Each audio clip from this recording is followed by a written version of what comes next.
We still have some people coming in from the waiting room, so we'll give it a second so they can make their way in. But while we're getting started, let me just take a moment to thank you all for coming this morning and/or this afternoon, depending on where you are located geographically in the world today. So I think we'll just give it 1 minute while we're waiting for more people to come in from the waiting room. So I think, okay. I see an empty waiting room, and we're all here, so we will get started. And as more people filter in, we can continue from there. So let me start out by welcoming you all to Peace Week, which is organized by the Jimmy and Rosalind Carter School for Peace and Conflict Resolution at George Mason University. Each semester, the Carter School Peace Week brings together faculty, students, and alumni, as well as friends and partners from across the peace and conflict resolution community for a week-long conversation around how to effectively address urgent issues of peace and justice. So we'd like to thank the Carter School for giving us the opportunity to be here today. And especially we'd like to thank Dr. Patricia Malden, who's Professor of Conflict Resolution, for sponsoring this session. So this panel today centers around the 1923-24 Peace Appeal and Petition from the women of Wales to the women of the United States. In this panel, we'll go over some of the history of this remarkable event in the history of women's peace activism. But the real purpose of this panel is to talk about what we can learn from this history. So the theme for the Carter School Peace Week this spring is transforming conflict, enhancing social impact. And so our goal today is to think about the lessons we can learn from the Welsh Women's Peace Appeal and to reflect on the social impacts of this petition, both 100 years ago and today. And we're honored to have an absolutely outstanding panel of guests to help us reflect on this topic. So we're going to begin by having our panelists introduce themselves. So if you could all just sort of take turns and say who you are and what your role is in the Peace Petition Partnership. I know you've all done more for this project than can be easily summarized, but if you could just say, 1 or 2 things that you've done that kind of encapsulate your role in this project, that would be great. So I'll start off because I'm moderating. I'll give you all a second to think of yourselves. But I'm Jacqueline Burek. I'm an assistant professor here at George Mason University in the English department, and I've been a member of Heddwch Mamgi in the United States, so sort of our grandmother's peace in the United States here. And I've been doing some archival work for them around Eluned Priest's letters. So I think, Jill, you're next alphabetically. So would you like to Yes. introduce yourself, please? Okay. My name is Jill Evans. I live in the Rhondda Valley in Wales, and I've been in the peace movement all my life.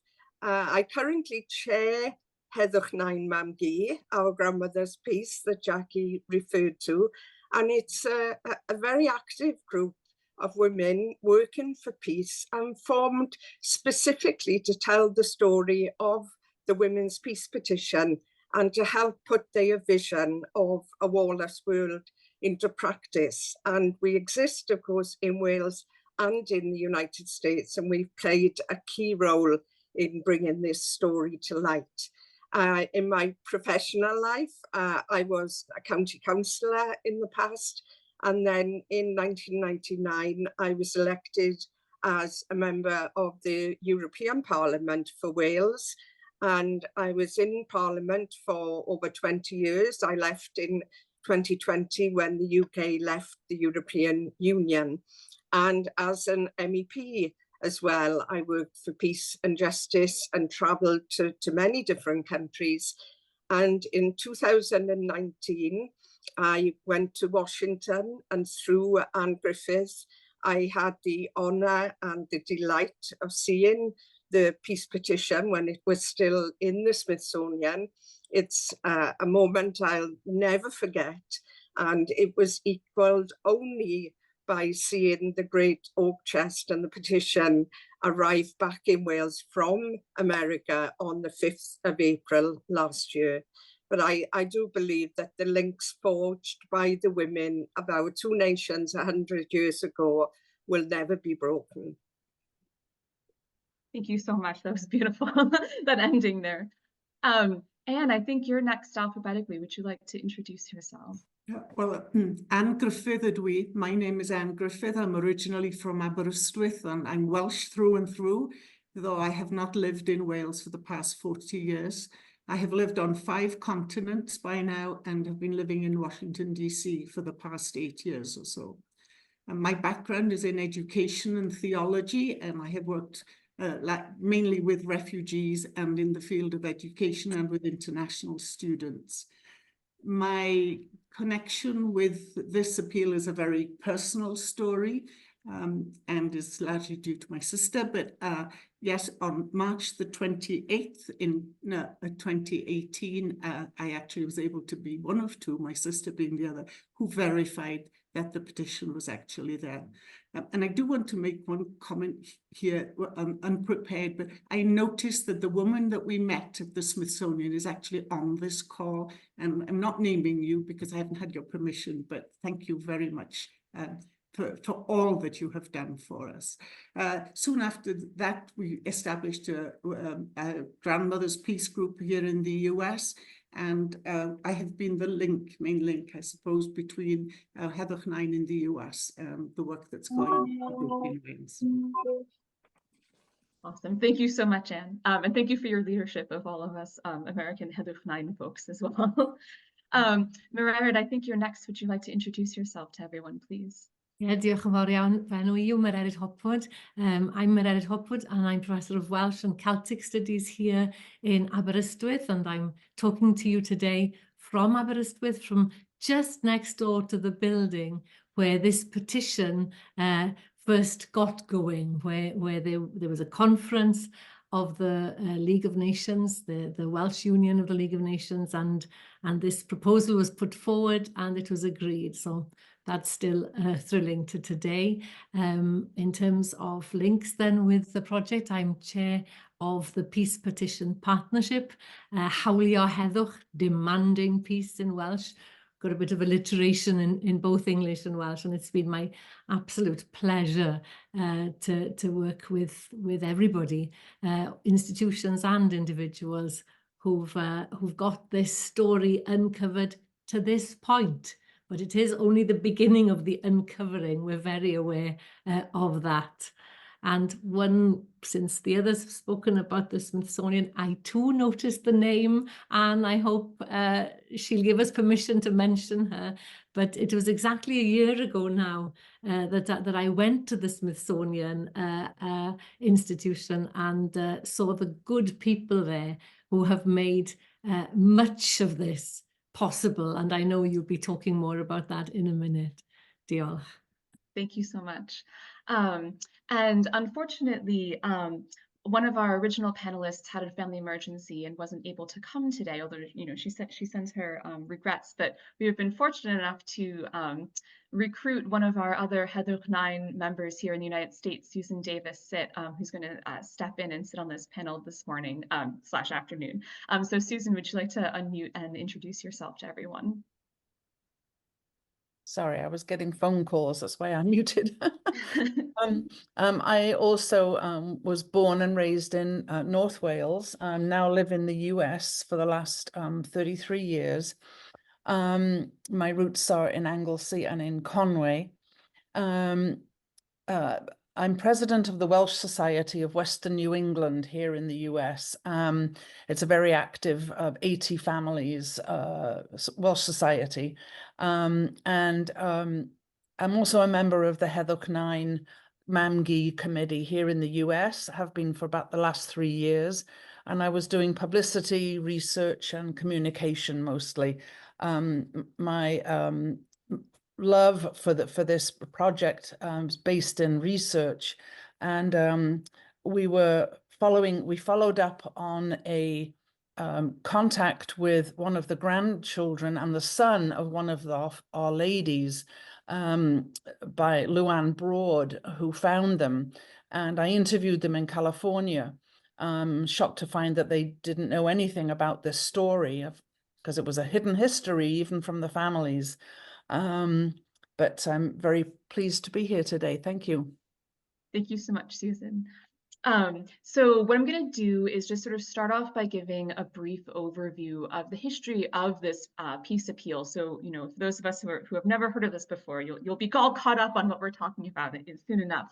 And then we'll start our conversation amongst the panelists, and then we'll have some time at the end of the session for Q&A from the audience. So let me start out by sharing my screen, and hopefully you can all see. Oops. We go. Don't want to get too far ahead of ourselves. So the story of the peace appeal and petition really begins in the wake of World War I. So obviously, you know, the peace movement predates the First World War, but the particular horrors of this conflict and, you know, the almost incomprehensible number of casualties, you know, really galvanized the peace movement. And here I'll say that, you know, every time I go to Wales, one of the things that really strikes me is the way that every village, right, no matter how small, has its own World War I memorial. And it always just shocks me how many names are on that memorial. You know, so the physical and emotional toll on Welsh communities is really hard to comprehend. But it is pretty easy, you know, based on that, to see why, you know, Welsh women would have been so particularly interested in the peace movement. So as we all know, you know, world peace comes through international cooperation, which is why, you know, the League of Nations was established in 1920. And it was hoped that this international organization would be able to prevent war through diplomacy. And a uniquely Welsh League of Nations union was established in 1922 by David Davis and William Davis with the goal of supporting specifically Welsh communities' efforts towards peace. And you can see on the screen some of the really amazing work that they've done. You know, and this work is only some of what's been done over the decades. Like, as you can see on the list, it's only 1920 to 1927. You know, and so actually, you know, the youth message of peace and goodwill that's mentioned on the screen is actually still sent every year on May 18th, which, you know, on the anniversary of the first peace conference at The Hague in 1899. And so that actually celebrated its centenary in 1922. So you can see that things have been going on since then. But we're here today to talk about one particular event in the history of the Welsh peace movement, which is the peace appeal and petition from the women of Wales to the women of the United States in 1924. And the plan for this petition was dreamed up by William Davis and other leaders in the Welsh League of Nations Union in 1923, as the United States was debating whether or not it should join the League of Nations. It was considered crucial for the League's success for the US to join, and the hope was that Welsh women speaking directly to American women might be able to make a difference in public opinion. Because American women, after all, had just won the right to vote in 1920, and of course there was a vigorous peace movement in the United States as well, right? So this is sort of like the idea behind it, and you know, the women of the Welsh peace movement then got to work. And to achieve, you know, this feat of coming up with this massive petition, they set up county and local organizing committees in towns and villages across Wales, and also in Welsh communities outside of Wales, such as London and Liverpool. Comprised mostly of women, but also some men, who would arrange for the signatures to be collected and then pass them on to the Welsh League of Nations Union in Cardiff. And so on the screen, you can actually see a piece of one of the leaflets used to acquire signatures and part of a page from one of the lists of organizers. There are around 400 of these community organizers, and together they collected the signatures of almost 400,000 Welsh women on a petition that's said to be some 7 miles long. And recent estimates suggest that around 30% of the female population of Wales signed the petition, which is really no small feat, especially when you consider that the signature gatherers are often like going door to door, right? In addition to the petition itself, a massive oak chest was crafted as well to hold the signed petition forms, and a beautiful memorial appeal containing the text of the actual, you know, appeal itself was created. So this is an image of the cover and the inside of the peace appeal. And I'm just going to read a short excerpt from the text, just so you can kind of get a sense of its tone and like how it tried to appeal to American audiences. So here we go. The future is big with hope if we, as the women of this generation, do our part. To us has come an opportunity as real as the responsibility is grave. We would therefore appeal to you, women of the United States, with malice towards none, with charity for all, with firmness in the right as God gives us to see the right, to aid in the effort to hand down to the generations which come after us the proud heritage of a warless world. So the keen-eared amongst us might actually catch the quote from Abraham Lincoln's second inaugural address that they sort of used there. So the whole peace appeal and petition was designed to foreground the connections between Wales and the United States and sort of, tug on the heartstrings of American audiences. In 1924, a delegation of Welsh women sailed to the United States to formally present the appeal and petition. The delegation was led by Annie Hughes Griffiths, who was chair of the Welsh League of Nations Union in 1923, and who also served as president of the union's Women's Committee. Another delegate, Mary Ellis, was a school inspector who also worked closely with American peace activists to organize the whole trip. While the third delegate, Lynette Priest, was involved with helping post-World War I refugees and had many associates due to her work with the World Student Christian Federation. So they all kind of brought different skills and experiences to the table.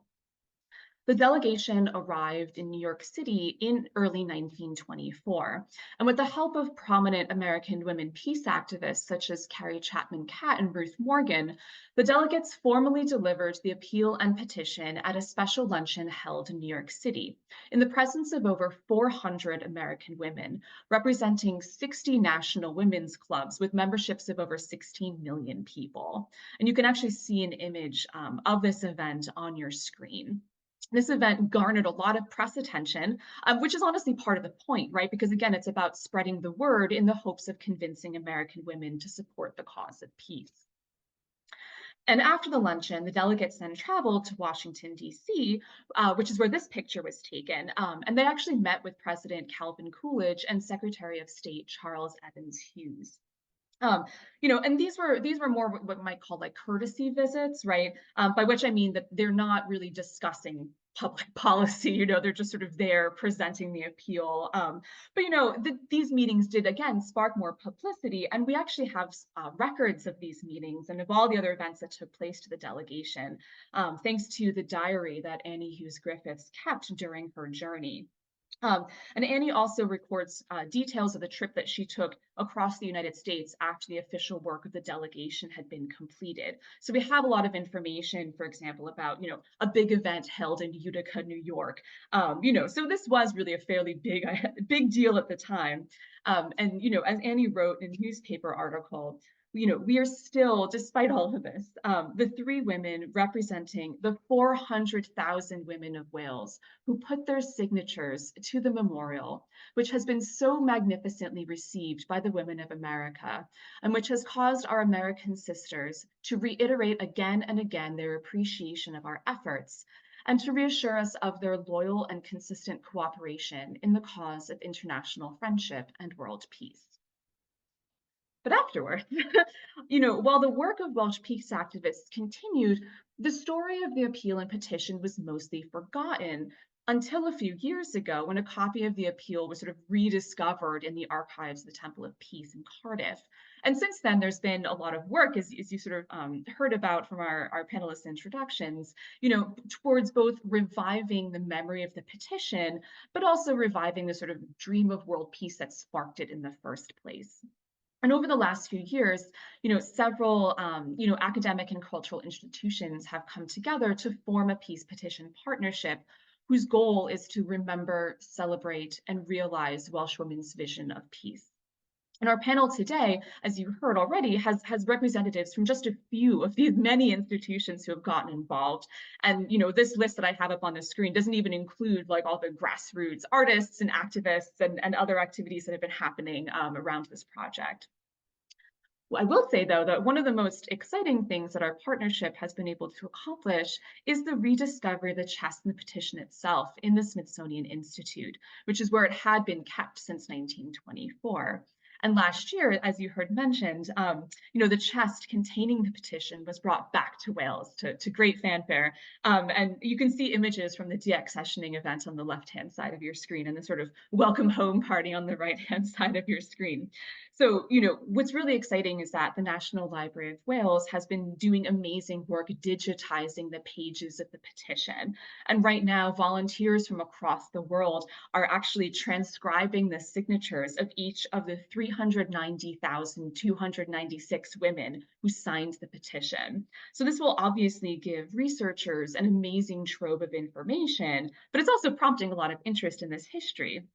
But this brings us kind of to the question of this roundtable, which is, what is the legacy of this peace appeal and petition, right? We know that the United States ultimately did not join the League of Nations. And obviously, as we're all aware, we know that world peace has not been achieved, right? So what can we say about the lasting impacts of the Welsh Women's Peace Appeal? So at this point, we're going to turn to our roundtable discussion. I'll stop showing my screen so we can see all of you lovely people instead.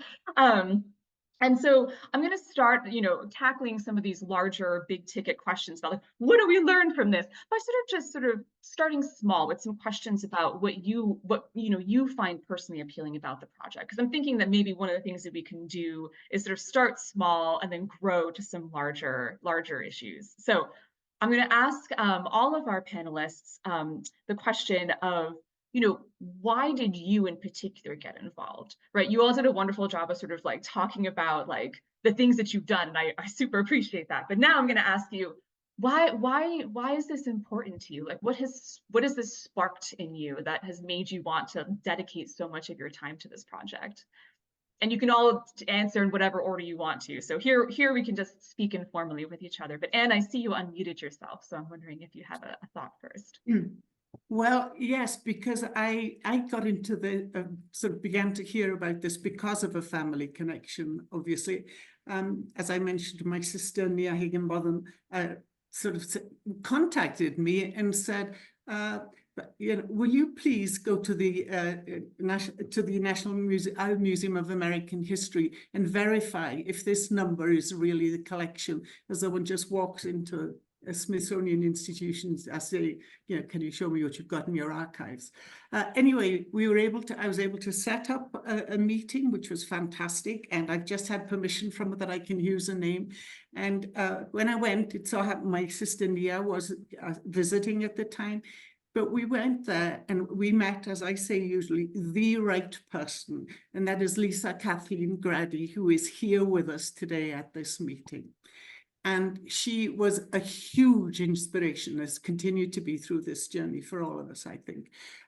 But I left the museum in awe of the fact that we'd actually seen some of these and the number of documents that were there, but also the knowledge that it had been used once in an exhibition, at least once at the turn of this century at the Smithsonian, that it was important enough to be in the Smithsonian and to see that the staff member who was working on women and politics was also excited about this and told us at the time, and I hope I'm right, that in fact, she had never seen this kind of a documentation or a contact between the women of one country, so many women from one country, making an appeal to the women of another country with a specific question being asked.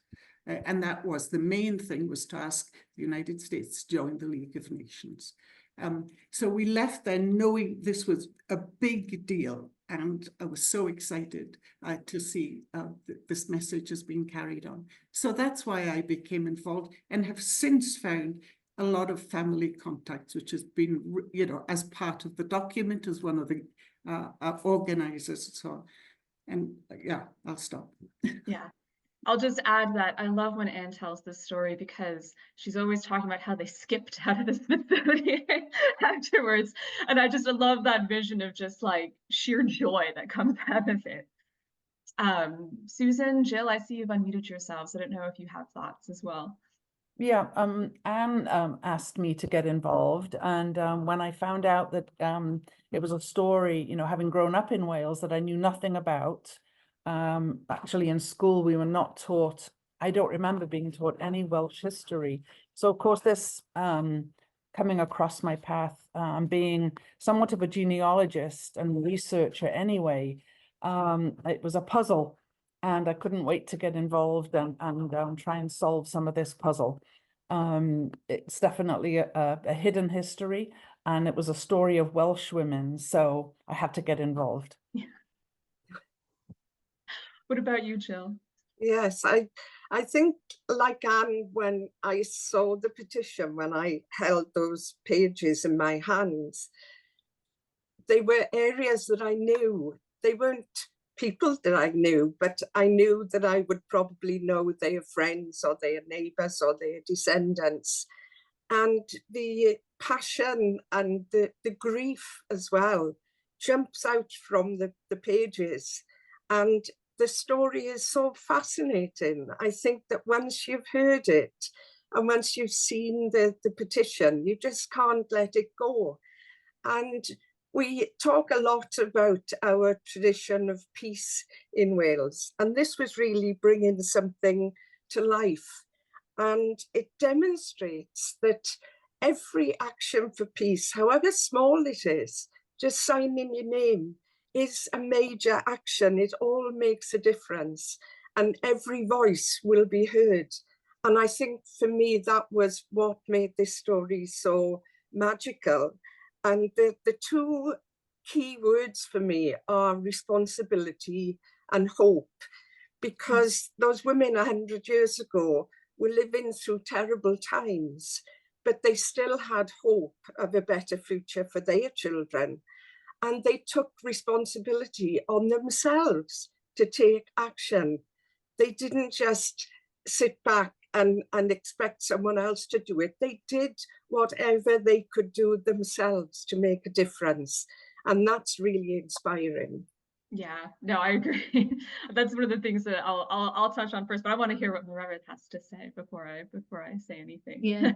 Diolch yn fawr, Jackie, and thank you for telling the story so beautifully at the beginning there. That context was great. Yeah, I think I need to take you to a field.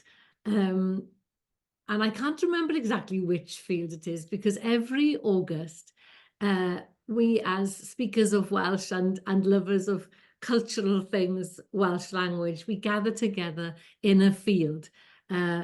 North Wales, South Wales, every other, and a different field each time.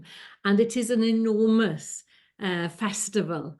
And we call it the Eisteddfod, the National Eisteddfod. And I think it was in Llanrwst when Iona Evans, a woman whom I didn't know at the time from North Wales, was full of passion for this thing that she had seen in an exhibition in the National Library of Wales, which is that leather-bound copy you showed, and inside it, the calligraphy, and the indignance that she didn't know anything about it. Neither did I, neither did anybody, and emotions are contagious. And so this indignance and joy mixed together sort of propelled people on to say, we need to find out, we need to know more. Who were these people? What is behind this story? You know, how, what, when, all the unresolved questions. And at the time, and Jill can tell you more about this, she already said that she'd been in Brussels and how opening the borders, international friendship is such an important thing. And from her work there, she had become very aware of this network of peace institutes that are all over the world, but not in the UK. And we were beginning to hope for establishing a peace institute in Wales, Partneriaeth Hawlio Heddwch, and this was all beginning to come together. It was going to be an alliance of universities, and because I teach, I've taught all my life, and I'm in a university. You know, there were possibilities to bring universities together to make this real, and so under that sort of umbrella, there was there was a clear role to see if we could bring people together to find out more. Because while as individuals and peace activists and people, curious historians, can do many things, of course, for this kind of project, we needed people like the National Library, like the Museums of Wales, to come on board, like the Senedd and the government, because we realised that we would have to make friends with big institutions in the USA too. And so I suppose what drew me in was this sense of, we have to right this wrong. This is huge and it's gone missing. And we need to tell the story now. We need to find out more. And I suppose, well, we'll discuss later on, why did it go missing? It might be because it didn't work out, but we realized over time, especially looking at this, that even things that don't exactly succeed as perhaps they'd planned for, we know that the USA did not join the League of Nations. The effort itself is worth remembering, if the effort is for a good cause. So I leave it there. Yeah, well, actually, I mean, you bring us to my next question, right? Which is, why do you think it was forgotten, right? And I think you offer a really, one compelling answer, right? Which is just the fact that it didn't work, right? But the question is, like, what is the barometer of success, right? Like the fact, like, yes, the United States did not join the League of Nations, but, like, is that the only way that we want to, like, measure success too? Is sort of like, how do you actually measure the success of a peace movement is a much larger question, right? Does anyone else have any thoughts that they want to share about why they think the peace appeal and petition was sort of this forgotten history? Because I know, Susan, you mentioned that as well in your response. Yes, I fear that one of the reasons it was forgotten, that it was because it was by women, and was, in the 20s and 30s and 40s, women didn't have the authorities and the respect that we have now, that we are getting. So I think that was one of the reasons it was hidden, forgotten. And of course, yes, that the League of Nations was not joined by the USA didn't help. But I also think that peace is just too difficult. Peace is always difficult. And I remember my father giving me a book once about the Middle East peace after World War II, and it was titled A Peace to End All Peace. So, peace doesn't end, it doesn't begin without a tremendous effort. And even though Our Ladies had a huge part in this, and it was an awesome thing that they did, it got forgotten and buried and put aside, unfortunately. But we are here today, 100 years later, and bringing it to the forefront. And at least they tried. It was an effort, and that was the most important thing. Yeah. Jill, did you want to chime in? Yes. I know you unmuted yourself, so trying to watch for that. Yes, I don't think that the fact that the story was forgotten should be a measure of its success, because things do take time. We know that, especially international affairs and events, and things take time. And really what we've got today is just the beginning of the story. As Meredith said earlier, we are beginning to write many, many more chapters of this story. So the fact that 100 years on, this peace petition is speaking to all of us as women and others in Wales and in the United States is a reflection of how powerful it was and is, it still is, and how powerful the message is. And we can use it now, 100 years later, to work for peace internationally and to take that message forward. And I think that it is a tragedy that it was hidden for so long, and that none of us, even people who worked in the peace movement, none of us had any idea that this existed, but we know now, and we can make up for it now.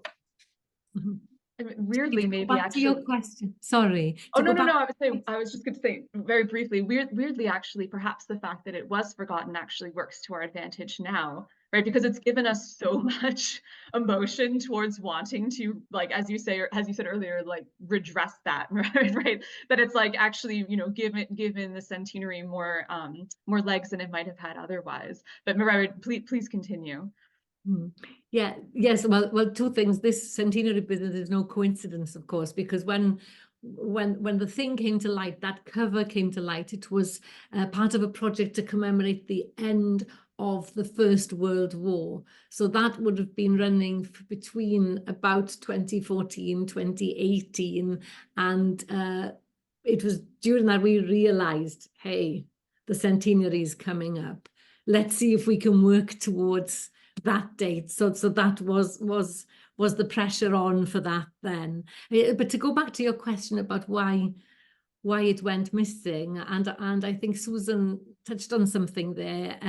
Peace is difficult. I think the combination of peace and women is really problematic. And Lisa, Kathleen, I have a memory that behind that oak chest there's some kind of stamp that says political history, women's political history, in sort of a faded kind of label that was once put on it. And although the petition was never meant to be political, it was very, very clearly apolitical. A big deal was made of the fact that you could sign no matter what your politics were, what your religion was, what your language was, what your background, what your educational statement, whatever. You could sign this as long as you were a woman, Wales, and over 18. So, but it wasn't it? And the way we've set ourselves up in society today depends on the falling out, and of course we all, I'm sure, on this call regret that very much. But trying to undo that is a major job. It calls for rethinking entirely the status quo, and there's a lot of work that we yet have to do to unpack that and realize that, you know, tell that story that is a counter narrative, that we're not all destined to be angry and cross and violent, that as human beings, we can actually be peaceful, and that is a very strong instinct within us. So I think, you know, there's a lot going on why this went missing, and a lot to explain why we should, as we've all said, keep telling the story. But perhaps one other thing, to go back to your first question, sorry, this is not very organized on my behalf, but another reason that has kept me very much involved, and I think all of us, inspired all of us, Jill mentioned the word hope, is that this was a very practical thing to do. World peace, you know, we've all said it, oh, let's have world peace in a sort of very kind of dreamy kind of way. But these people wanted world peace, and they thought, right, what's the one thing we can do? And the one thing was, as women of Wales, to reach out to the women of the USA to ask them to persuade their politicians. So it was a very clear one thing step towards a huge thing. And so there's something about that practical nature of hope that they had that's been, yes, inspiring. Raymond Williams, I'm sure you've heard of him, a great Welsh thinker. He said something like, to be truly radical is to make hope practical, not despair convincing. And despair is convincing all around us, and there's a lot of doom and gloom. Oh, we need to do this because otherwise this is going to happen to us, and we need to arm up even more because otherwise this will be worse. But these people exemplified what William said there. They made hope practical, and yes, that's something I take away from this every time I think about it. And did you want to chime in? Yes, I wanted to add two things. One is just very quickly to agree with Susan. We were not taught Welsh history in schools. And that's a very important thing for people to know too. So we wanted to, probably the women wanted to make their voice heard in a clear way. But I also think that the fact that we now are discovering this, you know, people realize they collected 390,296 signatures 100 years ago, and now we can communicate so easily. But, you know, how do we do that? And I think it really is a challenge to us to try and work towards, you know, action in a way that is relevant and appropriate today. Today, probably a petition of that number of signatures over the internet would take no time at all and would not have the value that it has. So I think it's a real challenge to us also. How do we work today to achieve this goal? Even a specific goal, even. And there are plenty of specific goals we could do with achieving in the world of peace these days. Yeah, and I think you raise a really helpful point too, right? Which is the way that, you know, we're very used to sort of like online petitions these days, right? I get them in my inbox from, you know, almost every week from someone asking me to sign for something or the other. And I think that's, you know, one of the things that really appeals to me. And here I'll say, you know, for the sake of those who are in the audience, right? I'm not Welsh at all, right? I have not a drop of Welsh blood in me anywhere. You know, I did live in Wales for a year. You know, I'm learning Welsh as a language, but you know, when I look at this petition, I know I'm not going to find any of my relatives or, you know, family, friends, or whoever who has signed this. You know, and I think for a lot of people, and I know at least for some of you, and I'm sure for others, you know, it's been really meaningful to find that signature of, you know, your grandmother, you know, the woman you remember who lived up the street, or her child, or, you know, even as I think Jill was mentioning earlier, just the streets, you know, like I know this place, you know, for those of us who have not grown up in Wales, right, like you have a very different relationship with the petition. But I think one of the things that's always struck me is just the sheer, like, just the sense of like this number of different women's signatures on pieces of paper, right? Like, just it says something that, you know, an internet list wouldn't be able to do, even though it would be very easy to accumulate any number of signatures.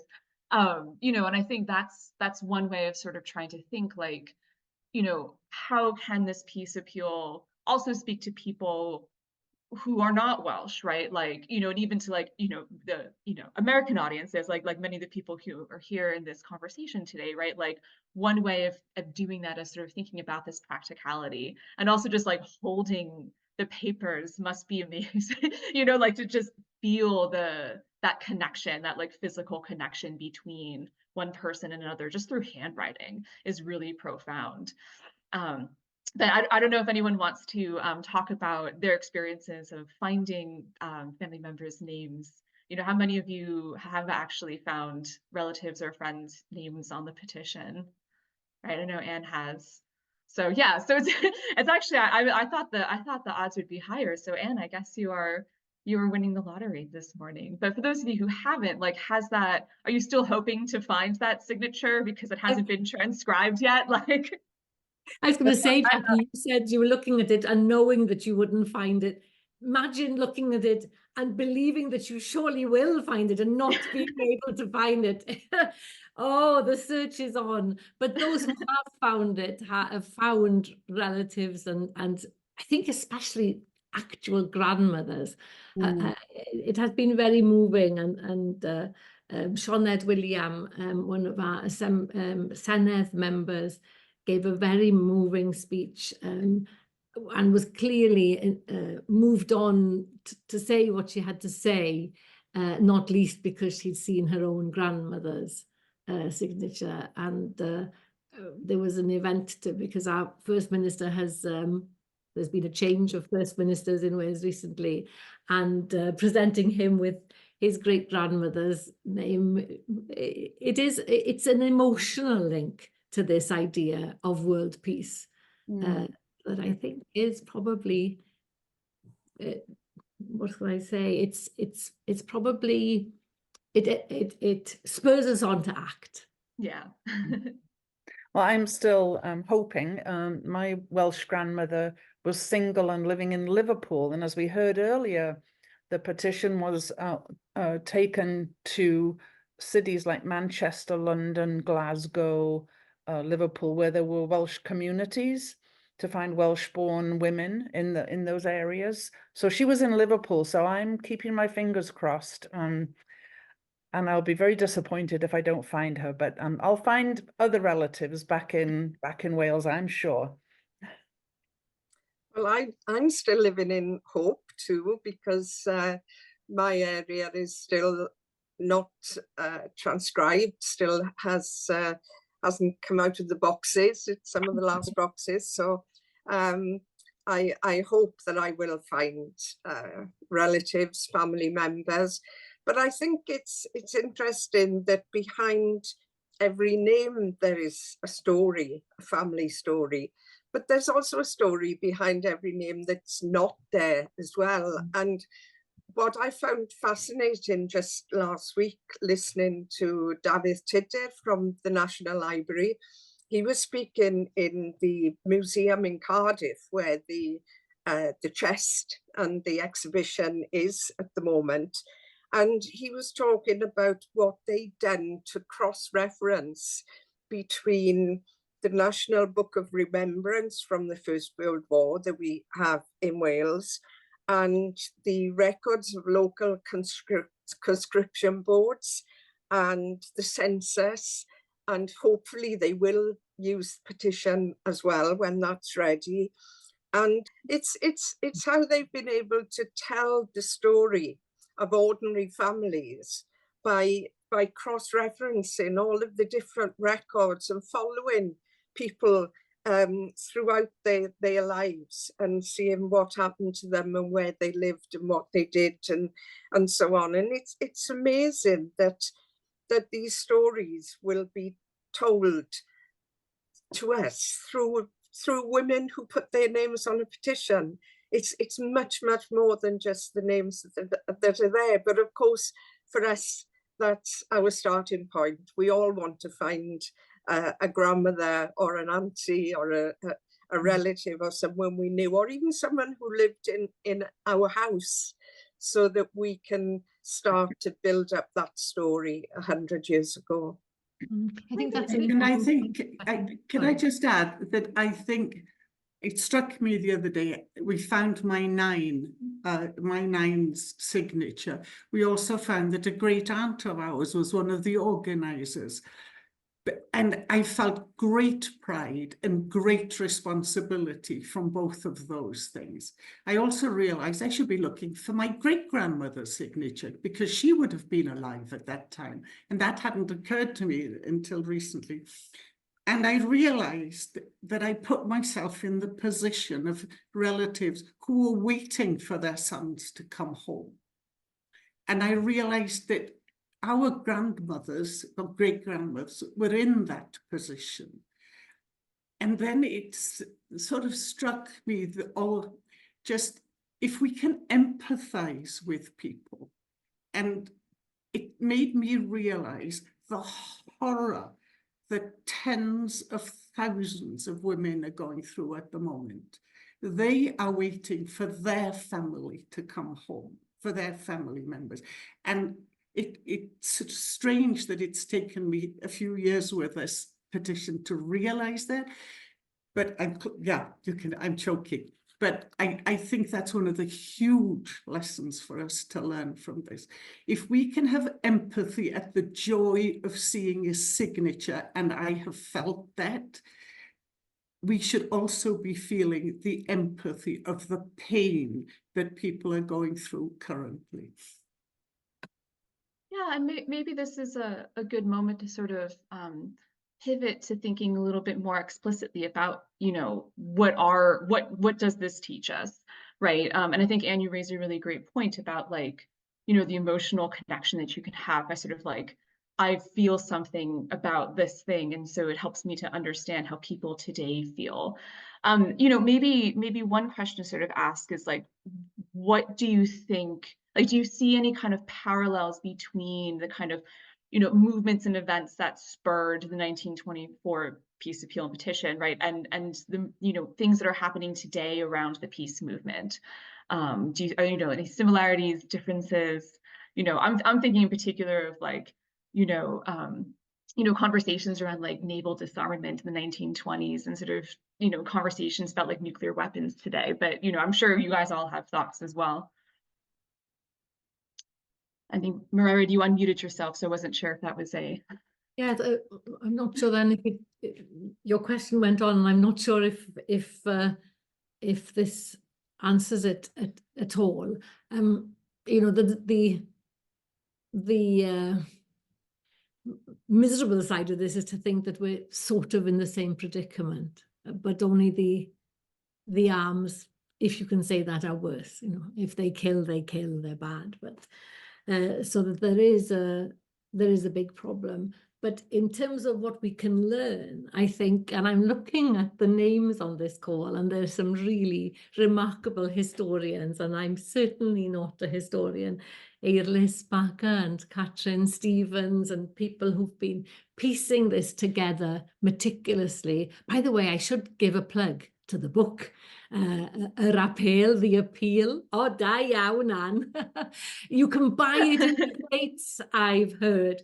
But you know, editing that was with Jenny Mathers, a colleague of mine here, was a great learning curve. But one of the things that comes out of this, or maybe two, is the organization needed. You know, it's not just like opening an email petition, and this was huge because these people had to walk to get the signatures, and that was a big task, and it needed organization, and there were 400 people organizing this.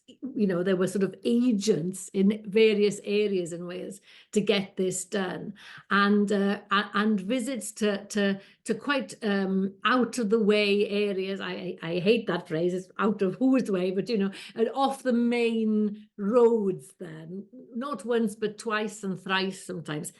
This is what I'm hoping that's happened in this, my grandmother's history, because I found virtually every cottage with women, but the one where my grandmother is missing. So I hope they came back on another day. But leave that as it may. That was a big thing. And the other learning out of this organization is not to let despondency get you down for too long, because we can see from the story that there were times of, oh, we'll never make it. We're never going to get there. This is difficult. We haven't got anywhere near enough people signing this, and so on. And so through the ups and downs of that, there's that, you know, there's that, oh, beth ydi dygnwch, and Saesneg, I've had a blank for an English word, resilience. There is a resilience to carry on and get the job done. So those are two takeaways that I think we can all learn today. Jill, did you want to chime in? Yes, thank you. I think this is such an empowering story, and thinking about how that contributes to the peace movement and peace work today. This story doesn't belong to us. And it's our responsibility to tell it, of course, but also to share it and ensure that other people are inspired by it and learn from it. And I do think that certainly in Wales, that's what's happening now. And there are so many of us working, for example, for Wales to become a nation of peace, and what that would mean and what impact would that have internationally. And it is, of course, about weapons, and it's about how the military is used, and it's about lots of different things that people normally associate with war. But it's much more than that too, as the petition was. It talks about how we live our lives, and how we want our families to develop, how we want our communities to develop, and what kind of nation we want to build. And if people read this story and read the words of the petition and are inspired to do that, then I think that that's something really unique that we can contribute to society today. I mean, I think one of the things that I found really interesting in the last few weeks, actually, is that we're now going to start on something called the Thread of Peace project, where there's a bunch of women led by a particular artist in Wales who are sort of making signatures. They're sewing them, right? It's going to be sort of like made into a larger piece of art, and we were asked to sort of find American women who would be willing to do this, who no sewing experience required, right? But it kind of goes to that kind of like personal touch that maybe we can sort of think about, like, how does one actually build these connections across, between the US and the UK, right? In the original petition, right, or the language of the appeal, right, the women were very careful to sort of speak to American women as Americans, right? And sort of like, quote Abraham Lincoln and like list all the ways in which, like, Wales and the US have had a long-standing connection, through the Welsh diaspora. And so it's interesting to sort of think about, like, yes, thank you, Beth. Yes, we were super excited, and I'm so glad that you're here today. I see that she's contributing to the chat, right? So, we are going to be doing this, and it's really interesting because I'm getting some of my students here at Mason involved in this, right? And so, like, trying to sort of think about, like, what are different audiences for this message, right? Like, outside of the sort of like Welsh American community, because that's mostly what we've been able to sort of talk to. And so one of the reasons we were really excited about doing this event, right, is sort of being able to spread beyond that. And I think that, finding ways of sort of like almost emulating, the idea of going door to door, right? Like, how can we do that in a modern world and have that same kind of impact? And I think maybe one sort of avenue is these kinds of like, artistic projects, or like ways of sort of engaging people's emotions, right, and sort of maximizing that on an individual level. And I know you've unmuted, so I don't know if you had thoughts to add to this conversation. Well, one thing that I have found very interesting in the last couple of weeks, we as Heddwch 9, or as the partnership, were invited to do a program at the National First World War Museum and Memorial in Kansas City. And it was truly a remarkable experience to be at a World War I museum in the United States, sharing this story. Yes, they do have a Zoom link that you can go to if you go to their website or contact us. But it was an amazing moment, and to see that one event has over time now had hundreds of people visited, and telling the story is important, and everybody who's heard the story should tell the story too. And we should do our piece in whatever way it is, because I do think that storytelling is also a very, very good way and effective way of touching hearts and moving to action. Perhaps, Jackie, we should note here that some of the funding we've had to digitize the signatures, which means that they will be shareable and searchable, has come from what we call the National Lottery Heritage Fund. And that's the project that's linked in with Beth Ann Hughes, who's on the call, who is the artist behind the stitching project and the embroidery, y pwythau bychain, the thread of peace. And the aims of that project, I have them here, yes, to mark the centenary of the Women's Peace Petition and work with international partners. Yes, to engage and support a large-scale collective transcription effort, and yes, to develop bilingual, vibrant cultural and historical interpretation events, but importantly, to inspire a new generation to work towards the vision of Wales as a nation of peace and of a warless world. So to make us all peace activists, active for peace. And these symbolic gestures, and some may belittle them, you know, just signing a name, just stitching your name, are very important, as we can see from the dialogue that this is creating. And part of that peace activism aim, we have in development a conversation framework that our outreach officers, and there are 4 of them, will be able to take to different communities, different societies, and get people thinking about peace and peacemaking, and how we as individuals can feel so paralyzed by despair sometimes, how in fact we can do something. And that, to use Jill's word, is empowering. Well, maybe this will bring us to one last question before we let the audience also get engaged in this conversation. Although I know there's been a wonderful conversation happening in the chat as well, which I look forward to diving into in a moment. But maybe one last question can be for all of you: what role can and/or should small nations play in the search for international peace? It's a massive question, but I'll just toss it out there.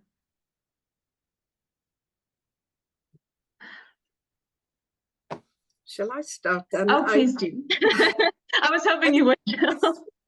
I think it's crucial. I mean, all of my life in politics and in the peace movement, I've seen how important small nations are, and the fact that we can set an example and we can lead the world sometimes on different issues. And I think that in terms of this project, because our community outreach work is so central to the project, what's happening is that different groups from different backgrounds are coming together. On International Women's Day, a group of different women's organisations came together, and they were inspired directly by the petition, and they've started meeting now to talk about how to work for peace.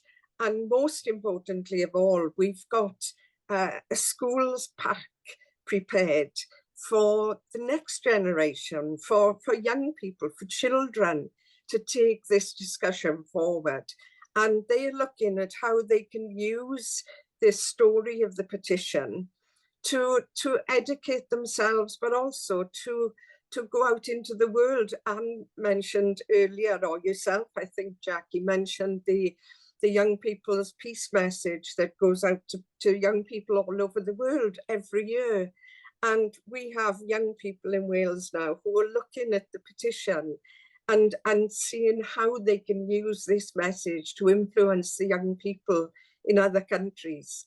And I think that's something that will really have a big impact, certainly on the next generation. And that's something that a small nation like Wales can do.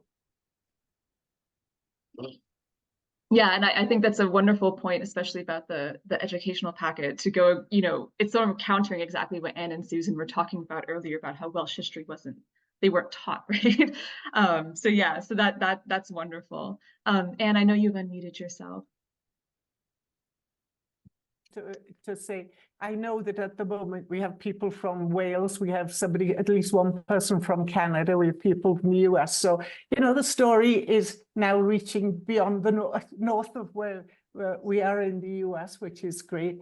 And somebody's been asking for links, and I have asked Eirlis, who is as an important member of the Heddwch Nine group, is that she is putting information in the chat about how we can maintain contact with us.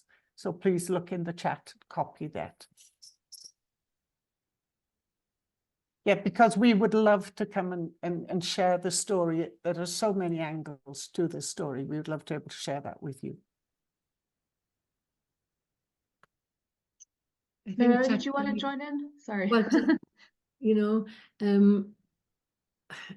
yes, Wales is a small country, and this is all, you know, I know this is who we are, and I'm not sure if size really does matter, because you can't love the planet without loving the parish first, and that doesn't matter what the size of your nation is or your state is. You know, it's not either or, and we know that you can't love Wales if you don't love the world, and vice versa.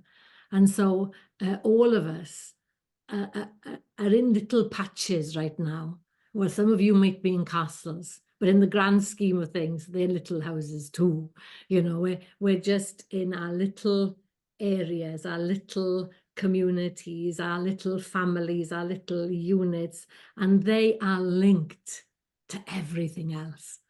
And unless we can grasp that, I think that is going to be problematic. But as soon as we grasp that, we can see it's not about the size; it's about seeing ourselves as part of the whole. But it is also, I think, recognizing the vulnerability. We feel that the fact that we didn't know our history, you know, that our language has been threatened, it's minor compared to what many people are going through. But the vulnerability that we experience, and that the women a century ago were very vulnerable at that point, and they took action for something positive. And having that in our history should help us to know that it's important that we do that with others. Yeah, that's an interesting point to raise too, just, you know, from, again, you know, providing a bit of the sort of American context. Like we always learned, you know, in school about like American isolationism in the 1920s, right? And it's partly because, oh, our neighbors are Canada and Mexico, right? We don't have to quote unquote worry. And so, you know, it provides that sense of impregnability, is kind of like ingrained in the way that, you know, often American history is taught, right? And so to think about like the differences there is really interesting, and like how this peace appeal and petition kind of like speaks to different cultures is really interesting. I know, Susan, you unmuted yourself as well. You look like you're about to chime in. I was just thinking that in history and even today, how peace is very difficult, like I said, but peace has become a women's movement. It's a women's almost responsibility to take on, and it was 100 years ago. You know, men traditionally are the fighters, the ones going to war, and the women are the ones left behind, and losing their fathers, their husbands, their sons. And I think that overall has made women more anxious for peace than say men. And I think that has become part of our beings. Yeah. So at this point, Susan, I think you wrapped us up so nicely there. I think maybe we'll turn to the audience. We have a few minutes left for questions if anyone here would like to you know, chime in, and I will go ahead and allow you to unmute yourselves so you can ask your own questions. So if anyone would like to unmute themselves, please feel free and ask a question, please feel free to do so. In the meantime, I will scroll through the chat and see. I think, Jackie, could you invite Lisa Kathleen? She's put something in the chat about utopia and politics, and I couldn't quite read it, and now it's disappeared into the... Oh, yes. Thing. Well, I think you can unmute yourself, Lisa Kathleen, if you like to. Hi, sorry. It's so wonderful to see you all and to hear about how the incredible progress you've made with those petitions. And Meredith had said something about finding the word women's politics on the trunk, and because to them this was an apolitical thing. And I thought it was interesting because in the world in which I work, and what I'm studying, we talk about women's activism as being part of women's politics, because we study the what happens when idealism runs into comes careening into practical politics, and how women have always, throughout American history, throughout world history, have worked to take that idealism and use the political system, whatever political system they're thrust into the middle of, even when they didn't have the vote, or didn't hold office and have kind of political power, as how they used their power as activists to create change. And so it's just an interesting difference in points of view. Because I study political history, we see everything as political. And so that activism to us is women's politics at its earliest and sometimes most effective.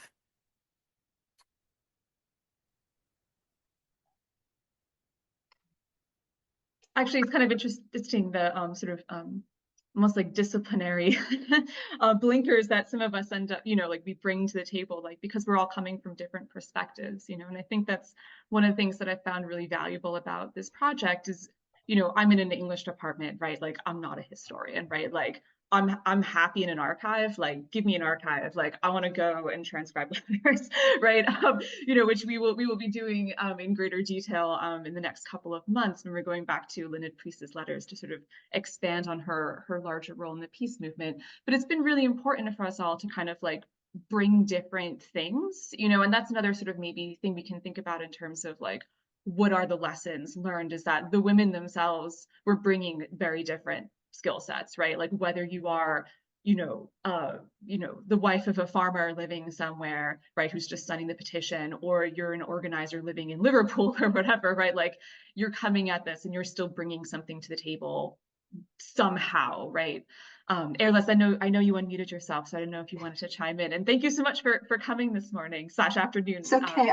This whole apolitical thing is interesting, because Harriet Laidlaw, who I put in the chat because I think she's more important than Ruth Morgan, who was mentioned, she was the organizer. The movement she headed was the League of Nations non-partisan political organization, and they're working for the League of Nations through a non-partisan or apolitical. Well, it isn't apolitical, though. They're very political. What they're saying is they're not wedded to any political party, that you have to get rid of those notions of party to get work done. And boy, isn't that true for today, right here in America, even as we speak. So these were political women in America. They were savvy, and they worked to make this happen via the publicity. And they kept on working. And I think that's true in Wales too for our women. They didn't go away and have babies and die. They were there, they're active, they're continuing to work for their causes, putting money into the organizations and keeping the causes alive. And that's all you can do in the kind of atmosphere you had, especially in the United States in the end of the 20s into the 30s, with a reaction towards anything that's quote unquote liberal. So the fact that they all kept working as individuals for their causes, I think that's where we have hope for the future. That's what we can do. That's all we can do, perhaps. But maybe we can inspire people in 5 years' time, in another 100 years' time.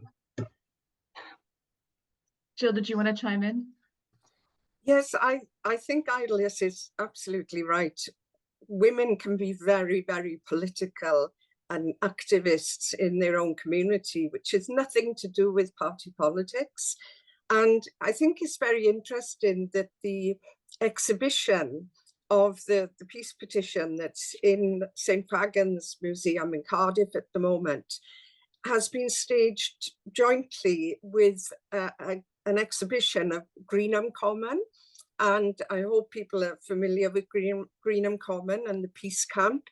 And the women who marched to Greenham Common in 1981 were from Wales, although it grew, of course, and became much more international. But the fact that those two things are combined in the exhibition to show women taking action for peace is very important, because it not only takes out two of the most important things in our history as women working for peace, but it also shows those who might go to see the Greenham Common exhibition what women had done 80 years previously to that, for the same reason, because they wanted peace. And I think that using the other stories to show people the not just the activity, but to convey the message of peace, and showing how it fits into a history of peacemaking in Wales is very important as well. Jill, could you just give a little, very brief for the American audience here who might not be familiar with the Greenham Common story? Can you just sort of like give a brief history? Because I know some of our American audience might not have heard of that. Well, there were plans to site cruise missiles, nuclear weapons, in Greenham Common, which was an airbase then in Berkshire, in England. And there had been a lot of protest against it. And then a group of women in Wales decided to walk from Cardiff to Greenham Common. And their demand was to have a public debate about whether the UK should have nuclear weapons or not. And because they weren't granted a debate with the government, they decided to stay. And they set up a peace camp, which continued for many, many years. And eventually the nuclear weapons left. And it took a long time, but they did win. Which is, it reminds me too of that, like what can you do is like the specific action goal, and then just do it, right? Going back to the kind of like practicalities that we were talking about earlier, of like how to actually, make a lasting impact. So does anyone else have any questions from our audience? We still have time for, I think, maybe like one more.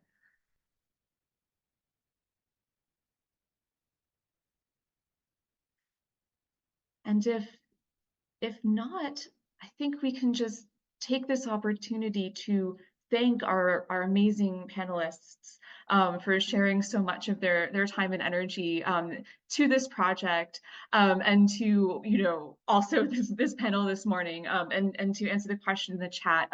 This session is recorded. In the next couple of days, it will be posted to the Carter School website the Carter School website channel on YouTube, so that way you will be able to access all of that, and those links are provided on the Carter School website. So if you have friends or colleagues that you think would find this conversation appealing, please do send them that link, and please do feel free to contact us. I know our email was put into the chat. We're always happy to come and talk to groups of all sorts to tell this story and to sort of make it shine, because that's what we want to do, to sort of hopefully be able to, just have that lasting impact that the women dreamed of 100 years ago. So with that being said, thank you so much, everyone. And I'm just so grateful to you all for coming, and to our panelists for a wonderful conversation. So I will hit my reaction emoji. There we go. So to applaud silently to you all. So thank you so much again for coming. And yes, please feel free to contact us, anyone.